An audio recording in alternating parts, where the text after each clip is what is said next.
So there are other people who are also selling. They are not alone.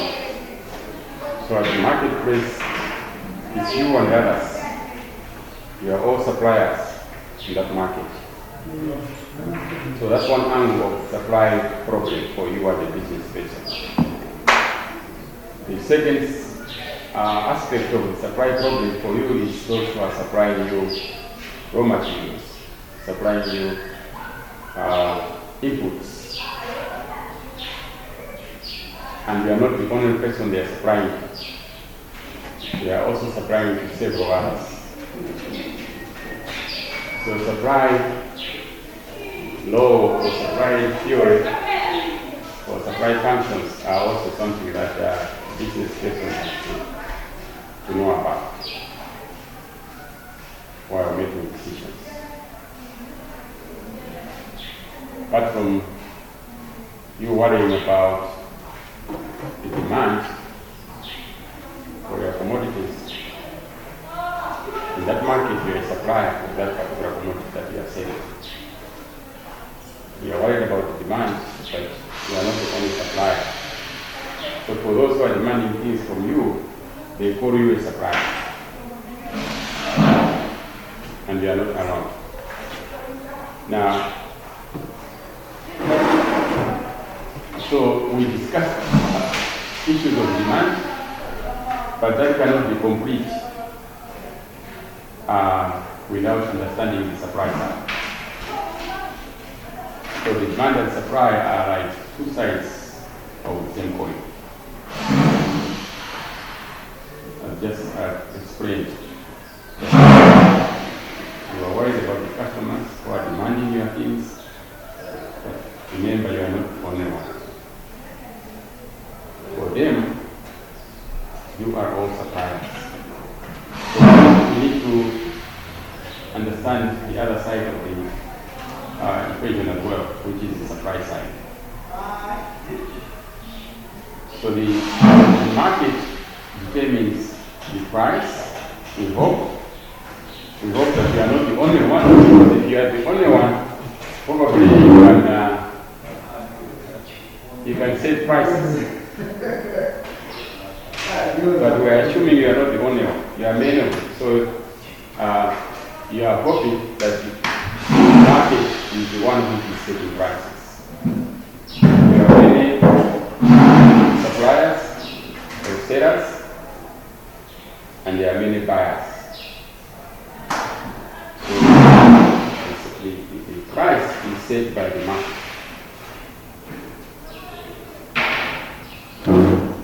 That's what we were assuming here initially. But I hope when we are looking at the nature of markets, later on we will see that this is not always the case. Sometimes you find some markets, there's only one supplier and many buyers. And when there's one supplier and many buyers, that market we call it imperfect. It's not a perfect market. Because we are the only supplier, you can set the price, not the market. And that kind of market is what we call a monopolistic market. A monopoly. When there is one seller or one producer, we call that market a monopolistic market. There is a monopoly.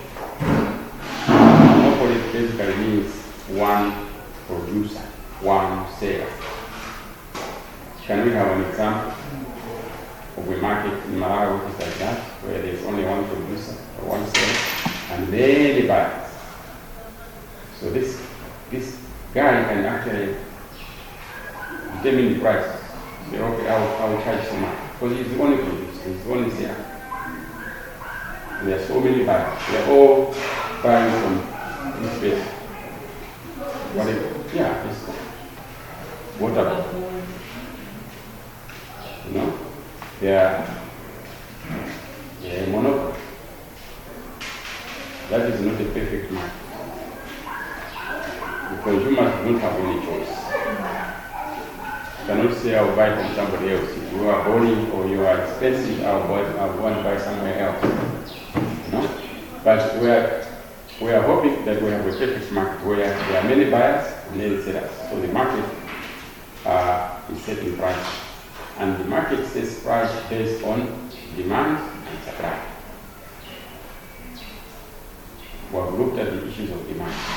So now we want to look at the issue of supply. So what is supply?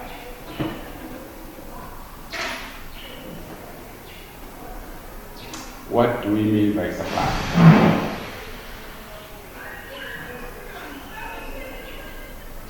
Remember, I initially said demand and supply are like two sides of the coin. They are like two sides of the coin. We define what the demand was. What is supply? The supply is the amount of goods or services producers are willing and able to sell or offer for sale.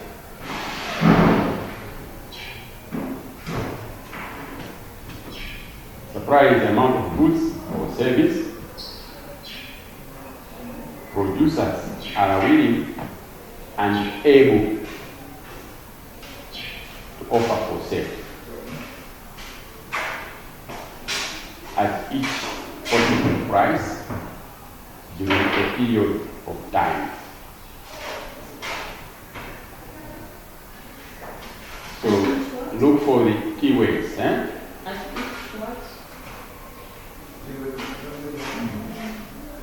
At each possible price during a period of time.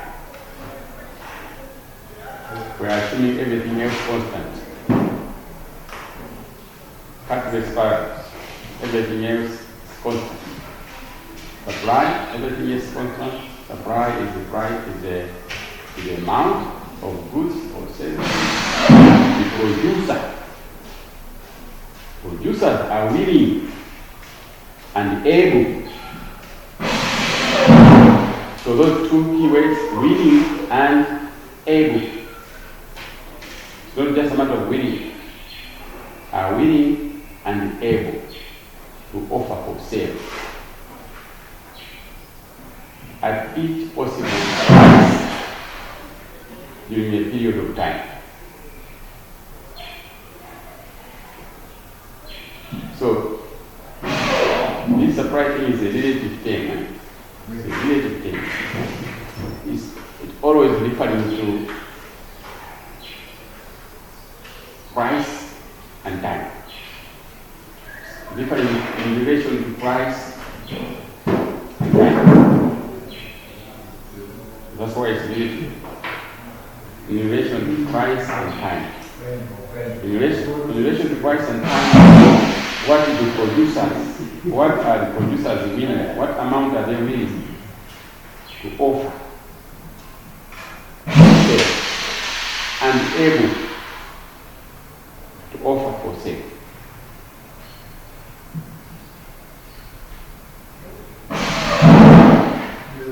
Okay? Are we clear on that? So you should look for the keywords there. Producers are willing and able to offer for sale at each possible price during a period of time.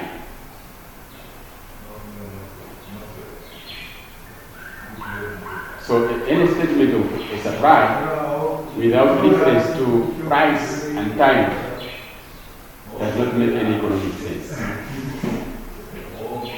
So if you are talking about supply, you have to make sure that you refer to price and time. Because that will convey economic sense. If not, it doesn't. So supply should also be distinguished from quantity supplied. Supply is not the same as quantity supplied. Because quantity supplied is the amount of a good or service producers are willing and able to offer for sale at a specific price during a specific period. Thus, the term supply refers to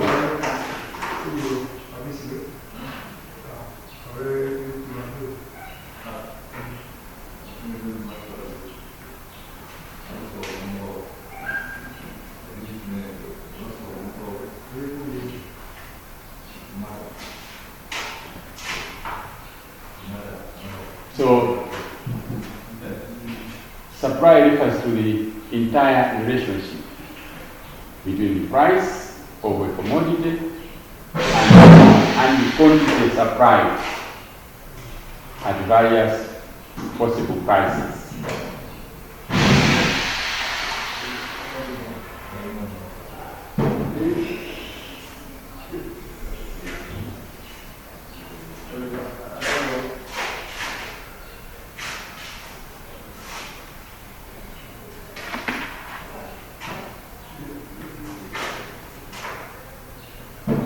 So there are two concepts here, or two things that are worth mentioning about the concept of supply.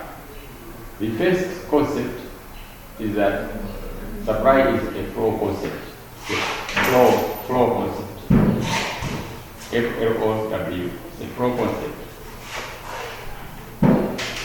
That is, it means it refers to amount of a commodity that the firm produces and offer for sale in a market for a period of time, say a week, a month, or a year. Without specifying the time period, supply of a commodity has a little meaning. Second, quantity supply of a commodity producers plan to produce and sell at a price is not necessarily the same as the quantity actually sold. The second concept is that the quantity of the commodity which the producer plans to produce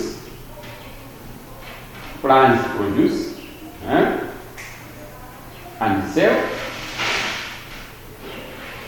is not necessarily the same as the quantity actually sold. That is understood, right? The producer is planning to produce and sell. So you are planning to produce and sell mwangabudi mtengo wa soya will market. Then you plan to produce and sell. Okay? You plan to produce and sell at that price that you are told. But that does not necessarily mean that the quantity actually sold is the same.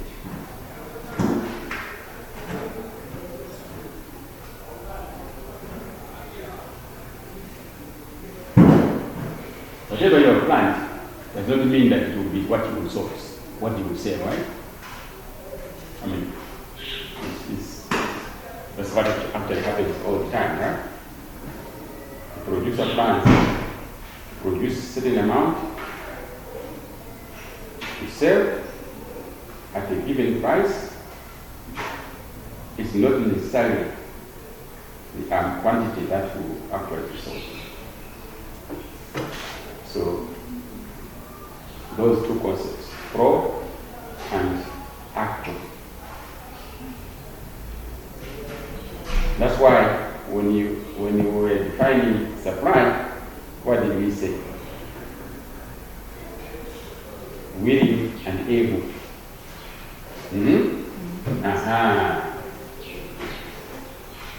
Willing and able. So that's that concept of planning and action.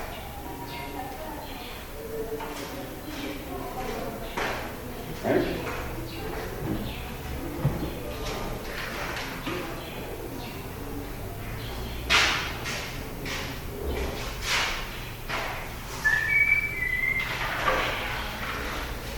So what are we saying? What we are saying is that sometimes the quantity which the firms are willing to produce and sell at a price sometimes that is greater than demand. It can be greater than the quantity demanded. So the actual quantity bought will actually be less than the quantity supplied. That's what we're trying to say. What we're trying to say is that sometimes the quantity which the firms are willing to produce and sell at a price is greater than the quantity demanded. So the actual quantity bought and sold is less than the quantity supplied. True, huh?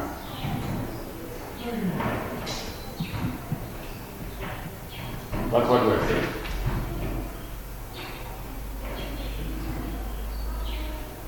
So now,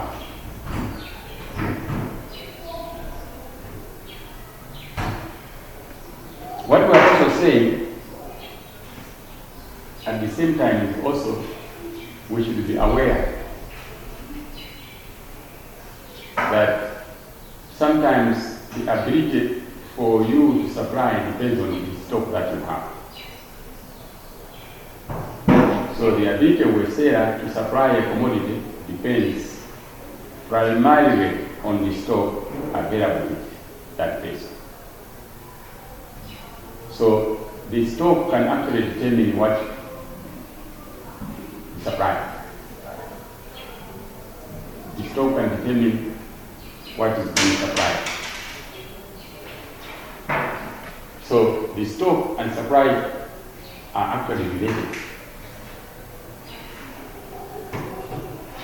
How? One is that supply comes out of stock. Supply is the amount of stock offered for sale at a given price. So, can we say stock is the basis of supply? Without stock, can supply be possible? No.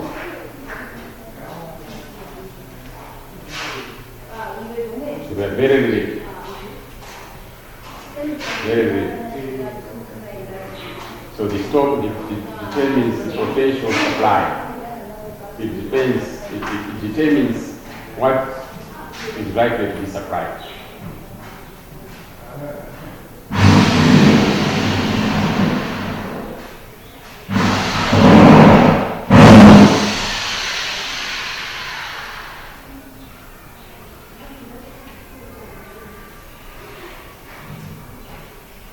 Now, how does stock come about?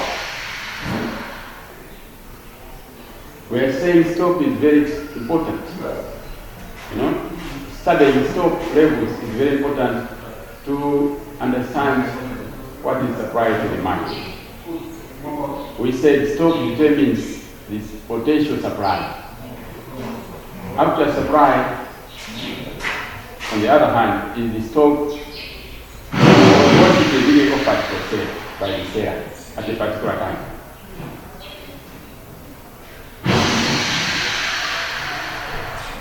So the limit supply is by the stock available at any time. The supply will be part of stock. Or it can be the entire stock. What is supply might be part of the stock or the entire stock.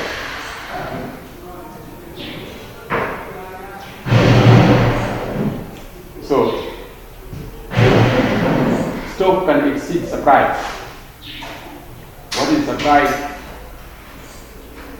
can be less than what is in stock. But supply cannot exceed stock. That's what we are saying. Now, since stock is very important in understanding these supply levels, how do we get stock? What determines stock?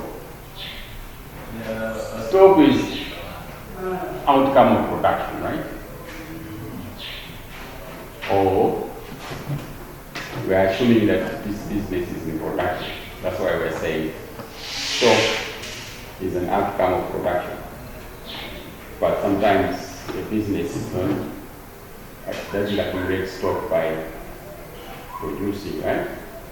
Sometimes you might be in a trading business or a service business where your stock levels are dependent on what you procure and put in your store or your backyard store. That determines your stock or the business you're doing. So for example, if you are in the business of manufacturing door frames and window frames, your stock levels represent the raw materials that you have. For them, those are the stocks that they have, which can produce the windows, and then the supply of windows is determined on the availability of stock of materials. Now, let's assume we are talking about production. You are selling something which is being produced. So your stock is determined by production. So when you are increasing your production, you are increasing your stock levels. And your supply is determined by the level of stocks that you have, as well as talked about before that. So stock is a production, is an outcome of production. By increasing production, the stock can be increased, as well as the potential supply.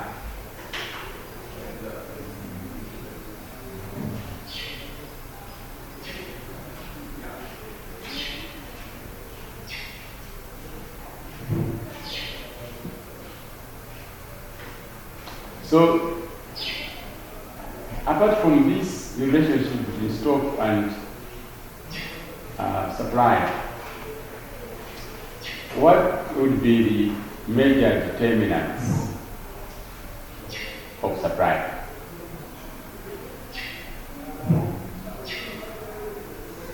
Supply of a product is largely determined by a number of factors, like we discussed the economic conditions for demand.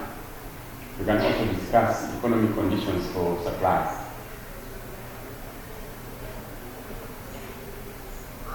The main one, the primary one, which we always talk about is price, right? Yeah. Determinants of supply, one of the main key ones is supply, so it is the price of the commodity. So supply is positively related to the price of the commodity. All other factors remaining the same or constant, if the price of a product rises, suppliers would find it profitable to sell more, and vice versa. So the price of the commodity. Everything else remaining the same, if the price of a product rises, suppliers would find it profitable to sell more, and vice versa. So what do we mean? We mean that the price has positive effect on quantity supply. Price has positive effect on quantity supply.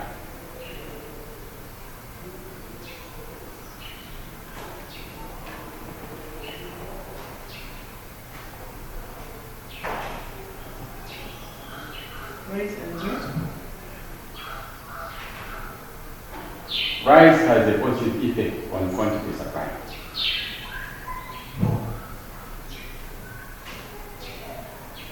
Meaning, we're saying it has a positive effect on monthly supply, meaning if the price of the product rises, suppliers find it profitable to supply more, to sell more. So it's a positive thing. If the price goes up, people get encouraged, they think they can make money, so they are encouraged to sell more.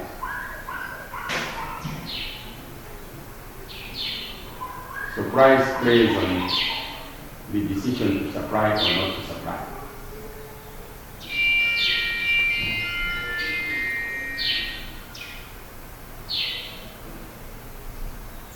Now, if we're saying that we said stock comes from production, and stock determines the price. That's what I've said. Now we're saying the price determines the supply.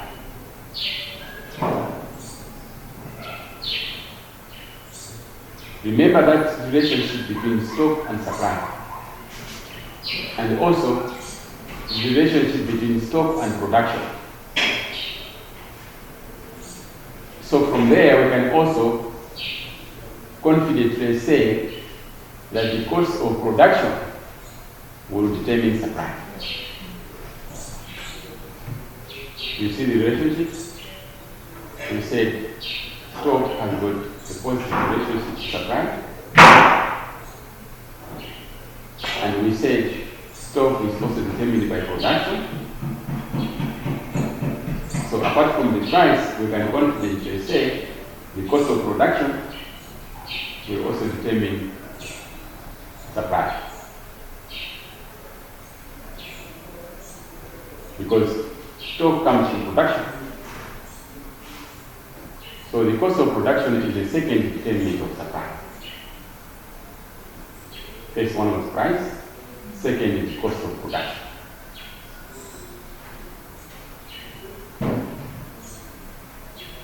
So the cost of production depends on various factors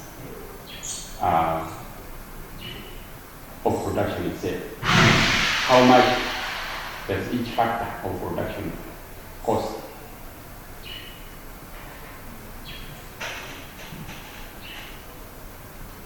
Later on, when we move on to the next subject, the next topic will be production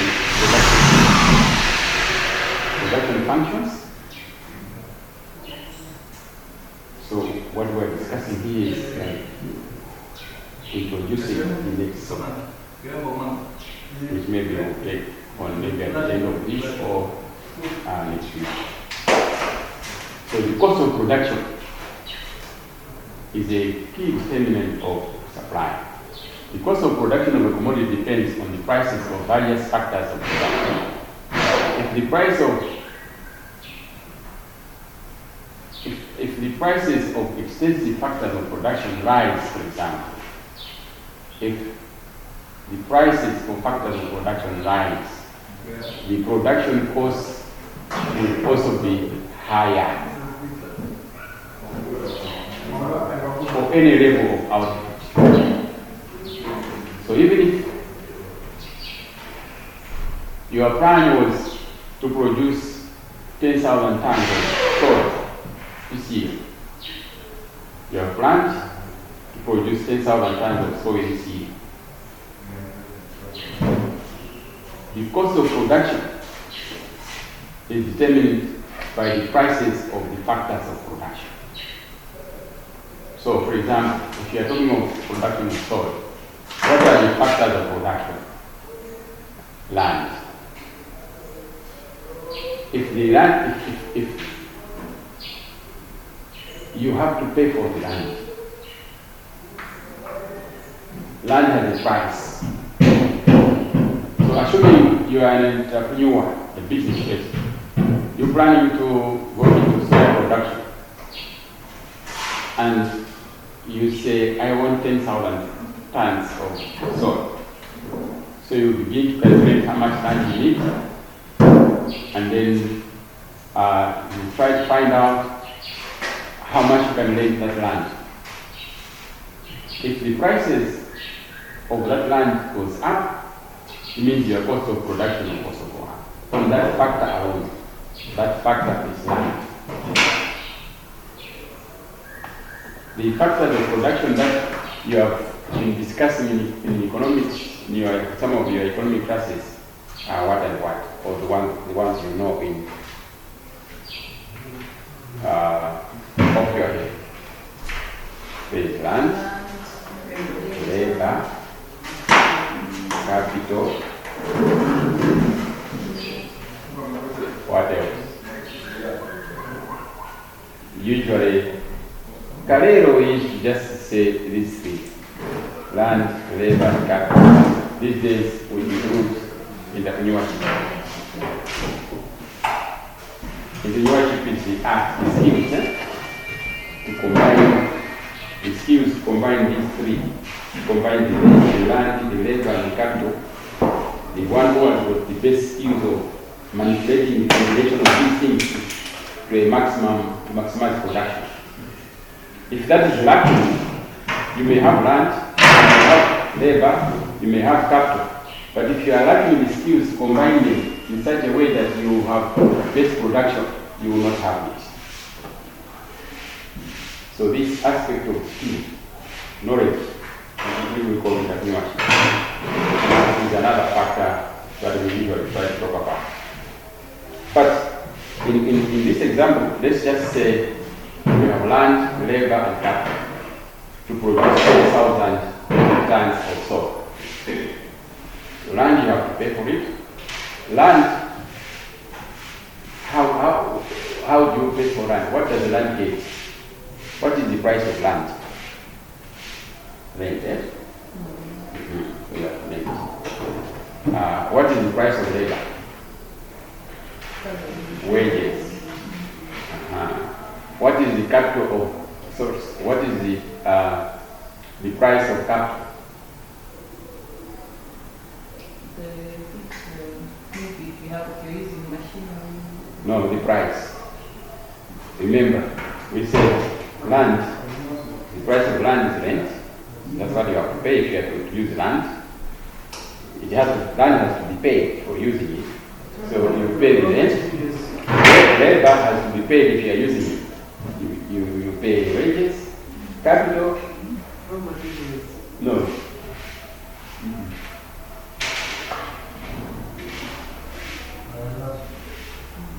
Capital, look at capital. Capital is what and what?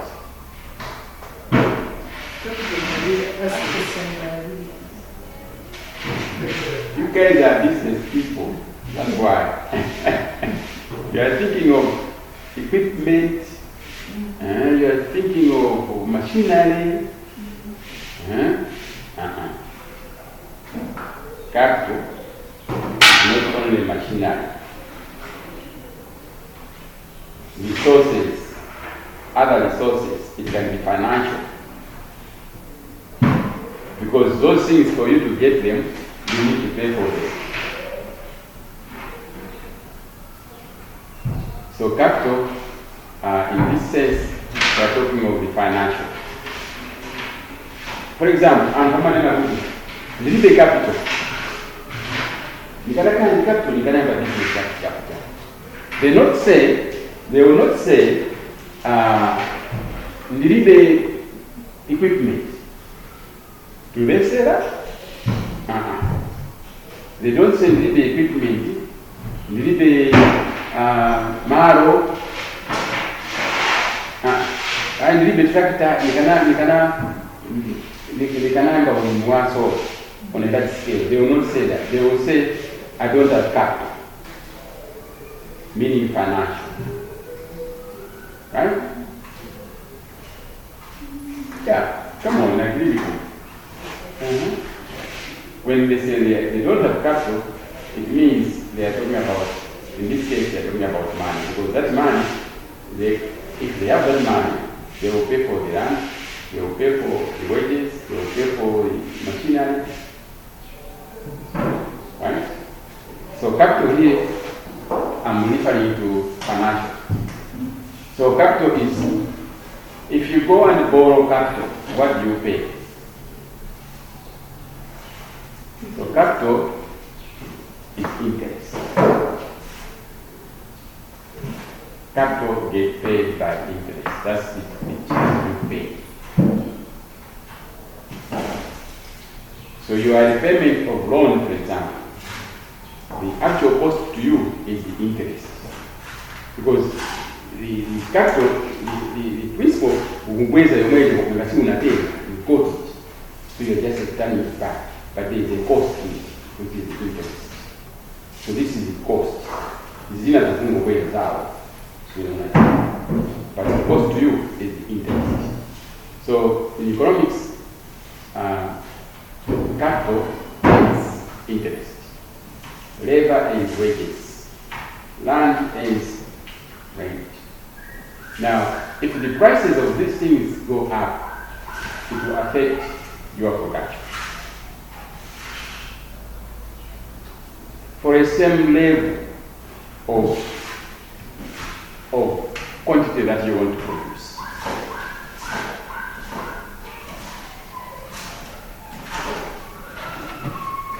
Okay? So, that's what we're talking about.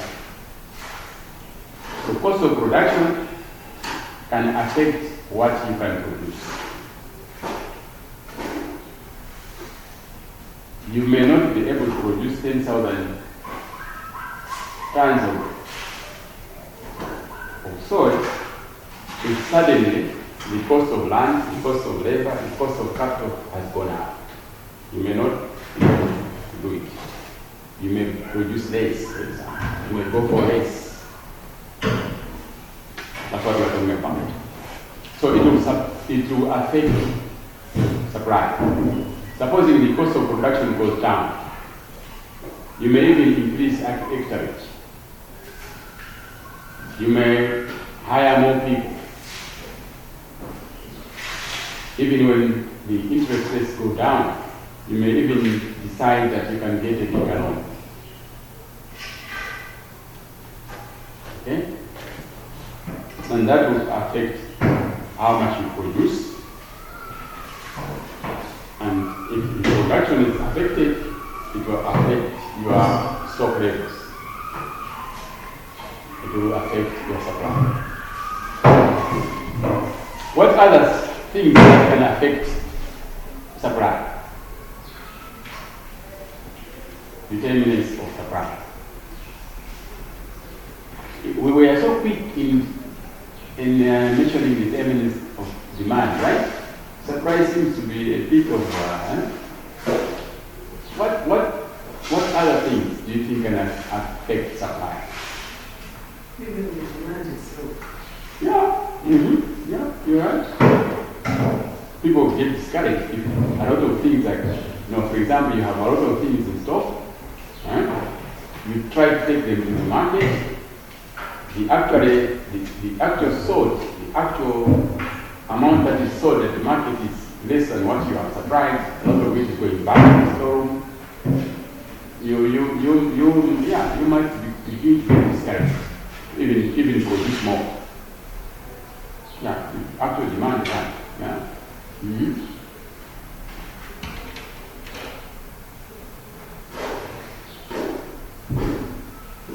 What would be the other things? For example, I think maybe the amount of people offering the same service. competition. Competition. Yeah. Competition. Maybe you may not be able to compete. So issues of quality, for example. Maybe your things are not best in the market. And for individual, you're right. You're right for individual. Maybe even for the market. The market, if we are talking of the Malawi market, I think your thinking can even be more relevant if you don't know an influx of foreign products. So for example, maybe some Chinese guys, they come in and flood the market. You Malawians might not be able to compete. So for the Malawian market, suppliers, yeah, they get affected. But maybe as a national market, if you add up all the suppliers, the supply might actually not be lower than before. But some people might actually be driven off the business. Yeah. So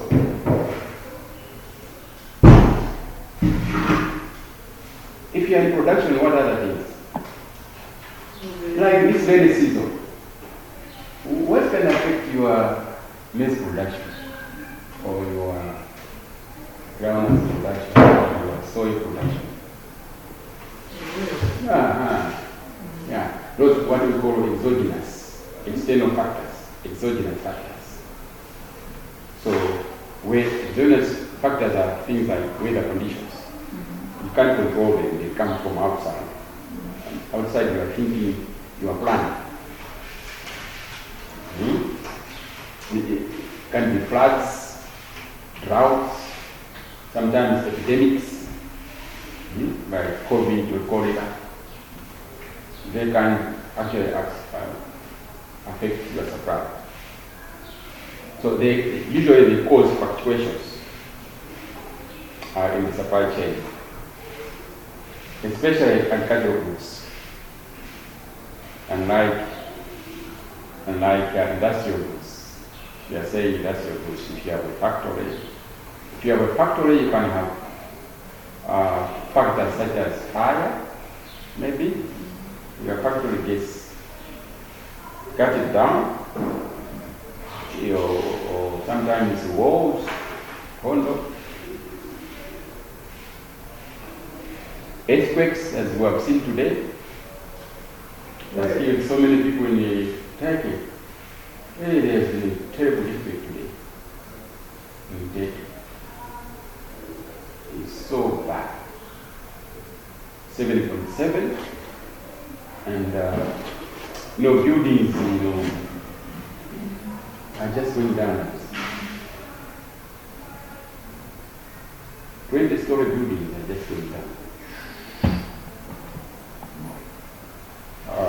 So far, more than 1,500 have been dead, but I'm sure the dead toll. When you last visit the media. So, such things, aspects. Other determinants are government policies.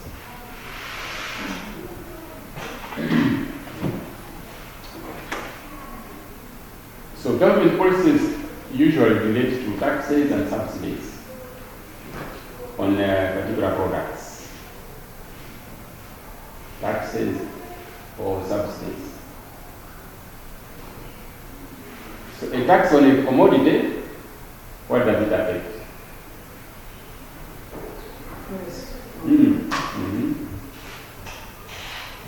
Yeah.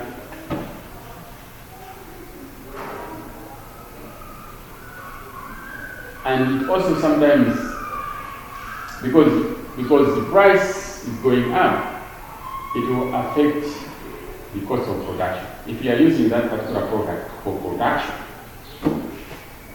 and government has imposed a tax on it, you as a buyer, usually people when they are selling something and there is a tax on it,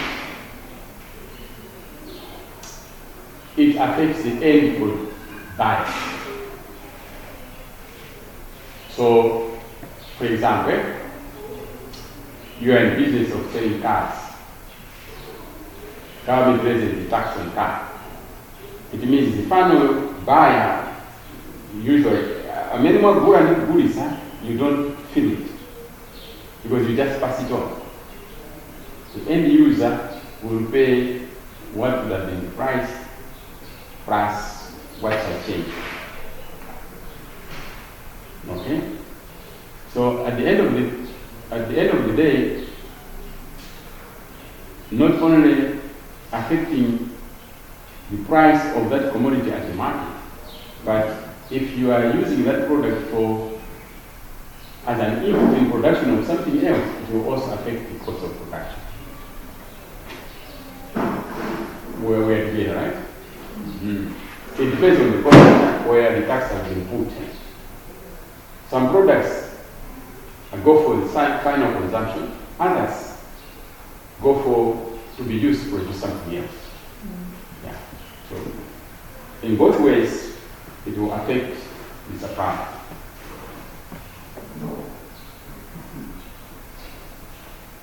A subsidy, on the other hand, what does it mean?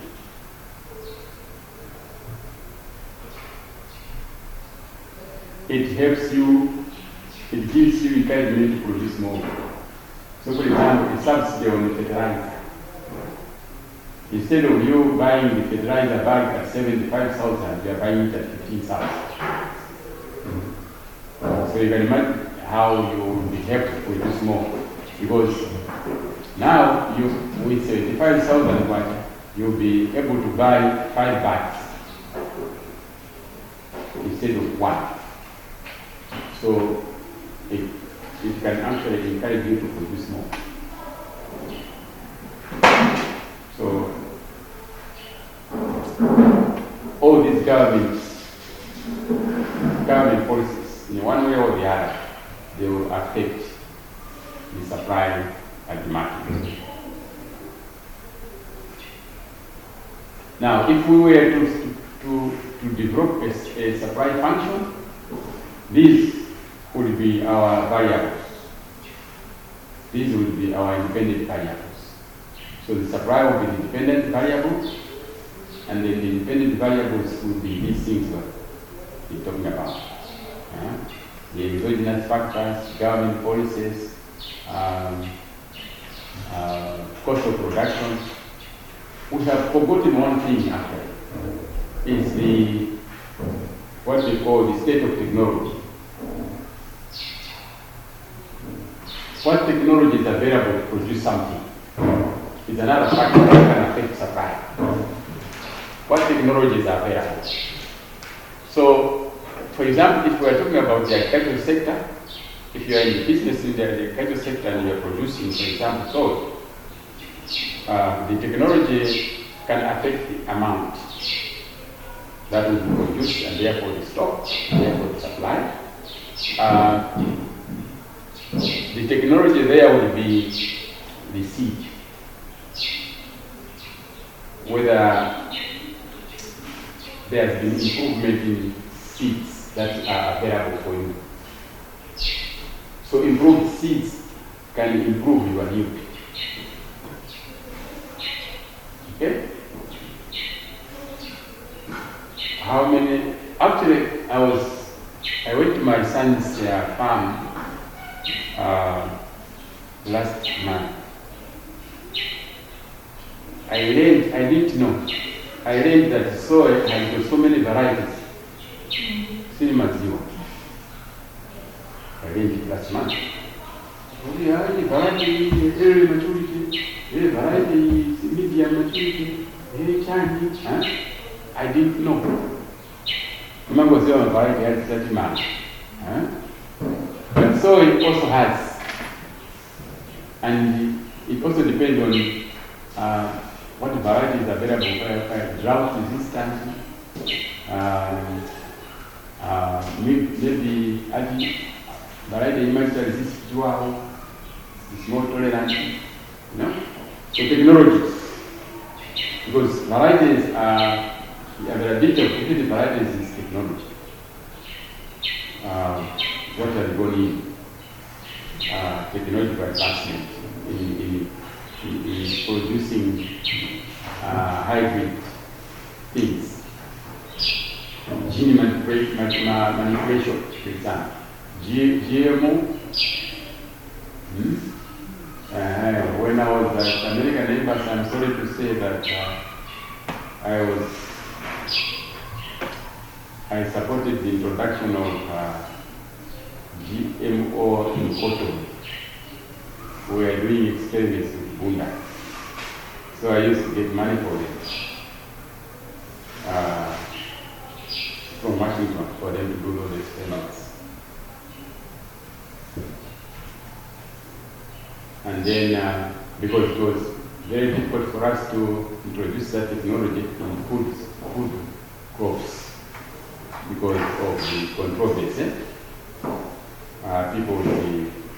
lot of people don't like this concept of GMO, genetically modified organism, genetically modified organs.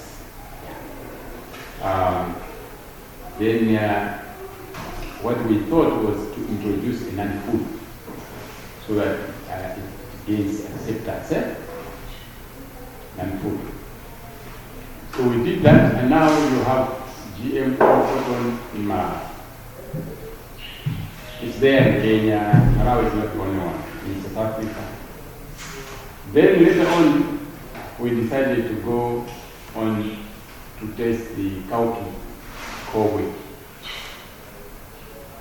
The experiments were still going on, even when I retired. I don't know now. I haven't told you that. Then we also introduced GMO on bananas with these new genes were taken from Australia. So the experiment was being done in parallel. Remember, all the bananas were wiped out in Choro Mlanje, which was our source of bananas in town. Choro and Mlanje. And this disease went and wiped all the bananas in Choro and Mlanje. So we started importing. Most of the bananas were being imported from Tanzania, if you know, for the past several years. Whatever you see down here, bananas from Tanzania. So now, because of this technology, now there are bananas which do not get attacked by that disease. So these new varieties are now being planted back in Choro Mlanje, and actually now it has become a trend, even here in a lot of business people and workers and hopeless people and I've seen a lot of, I think now we are no longer going to rely on Choro and Mlanje alone, because I've seen a lot of people in Uganda, in Norway, in Zulu, taking this new banana variety which does not get attacked by it. I also suffered the same. I had almost 520 plant stations. I used to harvest a lot of bananas. But then this disease came in. That was in 2008. It came in, attacked my whole land, just outside the city. Went to Kiheze. What can I do? There's nothing you can do. You just uproot, dig down, take all the roots out, dry them and burn them, and don't plant any banana there for 3 years. After 3 years, you can then plant again. Can you imagine? No solution. Trucks could come to my place and load. I would fill a 10-ton truck just with bananas. But So just, this is that came after the 3 years. no, actually I sold the land later on. I was so disappointed. I just sold the land. It was idle for some time, so at CCP church, they wanted to build a church around that area, so they bought the whole land. So, technology. Technology can affect supply, depending on what technology you have. So, if we were to construct a a supply function, it means we would be having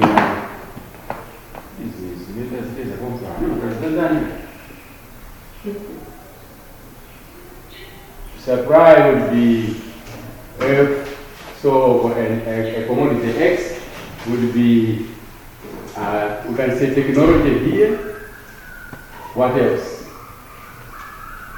Price.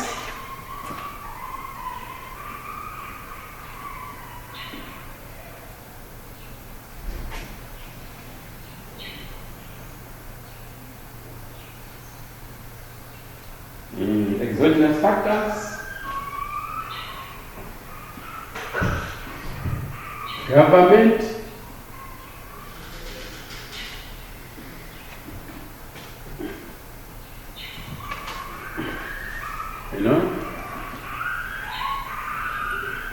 So that would be our supply function with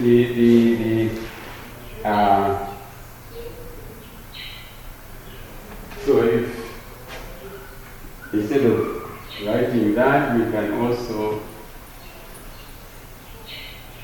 maybe put S there.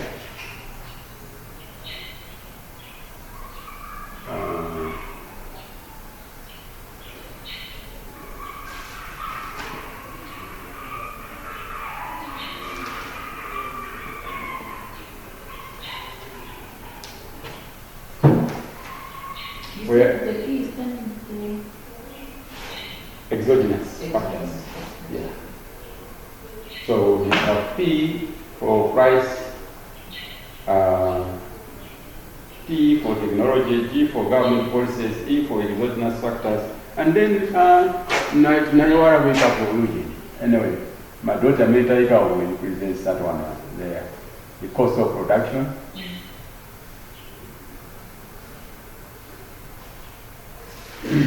So these would be the determinants. In research, sometimes we call these independent variables. This one will be dependent on those.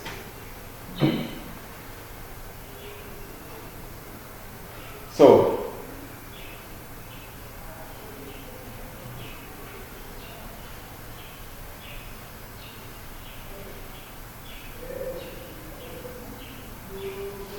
sometimes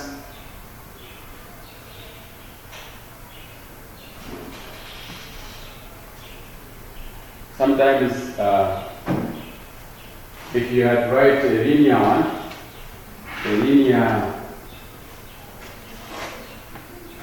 would be quantity, which is the same as x there. If it was a linear equation, it will be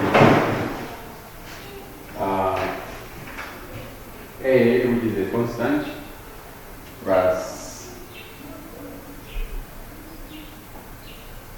B, this F here,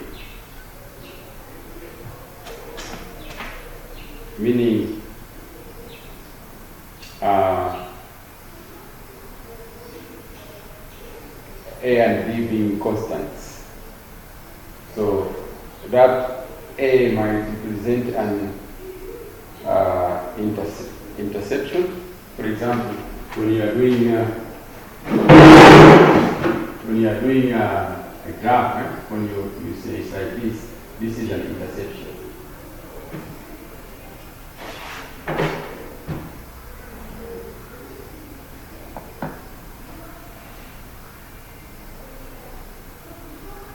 So what is the law of supply?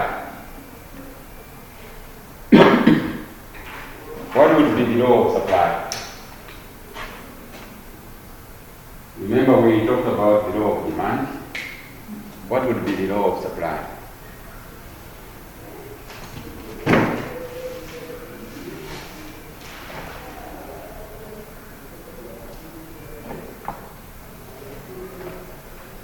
Remember that demand and supply things are very interdependent. That's what we said. So if we know the law of demand, we should also be able to guess what the law of supply will be.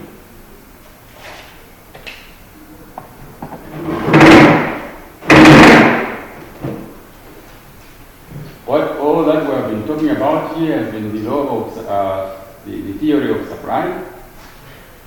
So what is the law saying?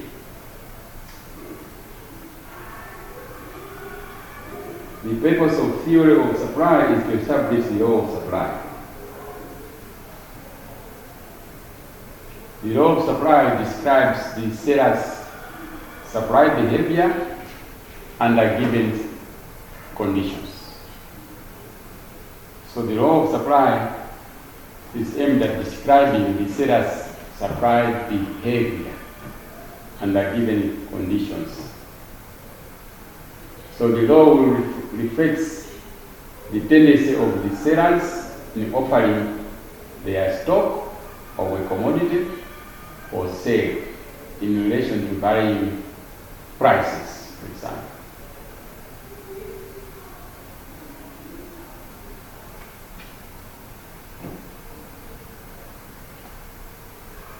So everything remaining the same, everything else remaining the same, the law of supply states that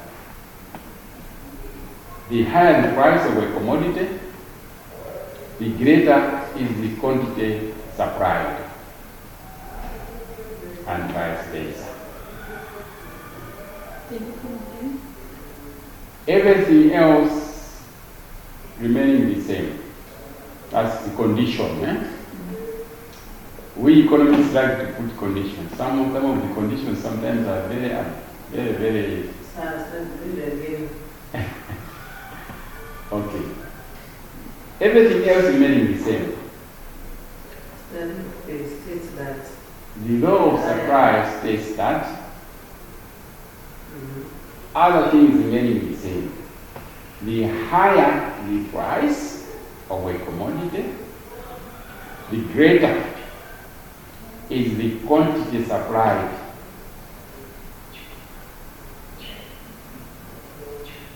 Other things remaining the same. The higher the price of a commodity, the greater is the quantity supplied, and vice versa.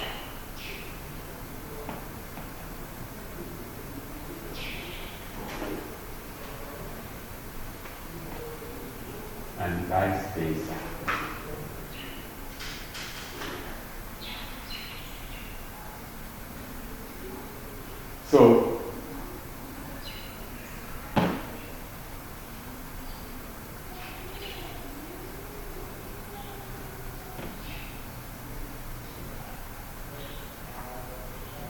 So this law of supply consists of 5 phrases. I hope you were able to notice what we have been saying all along since we started discussing issues of supply. So these 5 phrases are the quantity of well-defined good and service or service.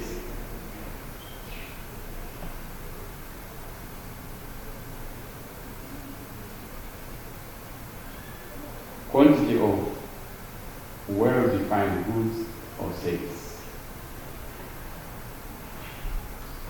Quantity. Okay? Quantity. So that's one phrase that is in there about quantity.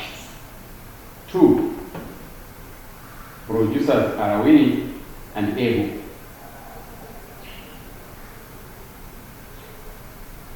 to offer for sale. Willing producers are willing and able to offer for sale. To offer for sale. For sale. Yeah.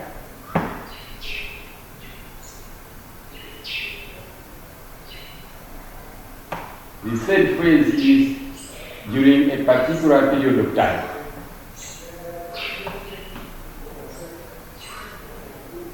These are the phrases or the concepts that you should have in mind when you are discussing supply. So the third one is a particular period of time. Particular period of time. During a particular period of time. That's what he says. The fourth one was that there are increases as the price of goods or services increases and decreases as the price decreases. When we say vice versa, remember? When we find the law, we just say vice versa. So here we're just trying to expand that the quantity increases, so we don't use the quantity anymore because quantity is a phrase which is already captured on number one. Right? So we are just saying increases of what? Of quantity, right? Increases as the price of the goods or service increases. We are different in quantity, right? So increases as the price of goods and service increases. And decreases as the price decreases. So that concept, that phrase has to bear in mind. That's number 4. Number 5, which was what I was talking about, that we economists sometimes make very stupid assumptions. Assumptions sometimes we don't make sense. I'm telling you. And this is what is item number 5. Everything held constant. That's what the law, that's one of the phrases coming out of that law. Everything held constant.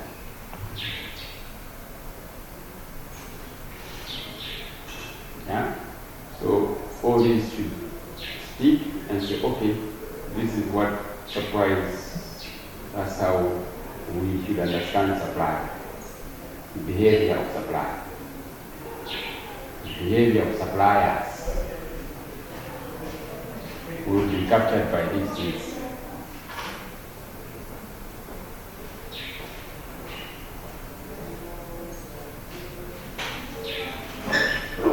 And if we wanted, we could do,